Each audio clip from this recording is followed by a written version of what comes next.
പ്രിയപ്പെട്ടവരെ, കഴിഞ്ഞ ബുള്ളറ്റിന്റെ വീഡിയോ ഇട്ട സമയത്ത് ഒരുപാട് പേര് ബുള്ളറ്റിനായിട്ട് വിളിച്ചിട്ടുണ്ടായിരുന്നു. വീഡിയോ ഇട്ട് മണിക്കൂറുകൾക്കുള്ളിൽ ബുള്ളറ്റ് വിറ്റുപോയിട്ടുണ്ടായിരുന്നു. ഇത് അവർക്കായിട്ട് ഒരു അടിപൊളി ബുള്ളറ്റ് 2020 ക്ലാസിക് ഒരു അടിപൊളി ബുള്ളറ്റാണ് ഇന്ന് ഭാരത് ചോയ്സ് നിങ്ങൾക്ക് വേണ്ടി കൊണ്ടുവന്നിട്ടുള്ളത്.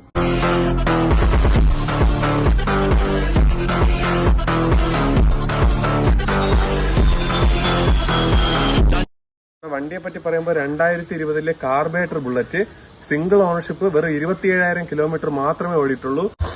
നമ്മുടെ വണ്ടി വന്നിട്ട് പക്ക ഷോറൂം കണ്ടീഷൻ വണ്ടിയാണ്. വേറെ ഒരു തരം പണിയോ ഒന്നുമില്ല. 2 ടയറും പുതിയതാണ്. എഞ്ചിൻ സൈഡായാലും പെയിന്റിംഗ് സൈഡ്, നിങ്ങൾക്ക് ഏത് വർക്ക്ഷോപ്പ് മെക്കാനിക്കൽ വേണമെങ്കിലും കൊണ്ടുവന്ന് ചെക്ക് ചെയ്യാൻ നല്ല അടിപൊളി കണ്ടീഷൻ വണ്ടിയാണ്. അത്യാവശ്യം നല്ല സിബിൽ സ്കോർ നിങ്ങൾക്കുണ്ടോ എങ്കിൽ വെറും 10,000 ഡൗൺ പേയ്മെന്റ് അടച്ചു കഴിഞ്ഞാൽ ഇവനെ നിങ്ങൾക്ക് സ്വന്തമാക്കാം. കൂടുതൽ വിവരങ്ങൾക്കായി താഴെ കാണുന്ന നമ്പറിലേക്ക് വിളിക്കുകയോ വാട്സ്ആപ്പ് ചെയ്യുക. ഇത്തരത്തിലുള്ള നല്ല വണ്ടികൾക്കായിട്ട് ഭാരത് ചോയ്സിന്റെ പേജ് നിങ്ങൾ മറക്കാതെ ഫോളോ ചെയ്യുക.